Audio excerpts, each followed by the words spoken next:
This time I'm building terminology, piles. Piles are used similarly to piers.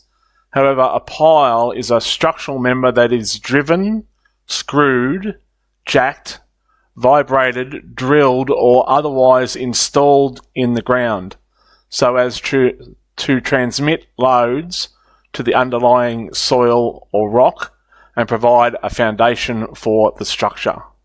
So whereas a pier is basically constructed in situ, a pile is made in a factory or somewhere else, and it's then driven in on site.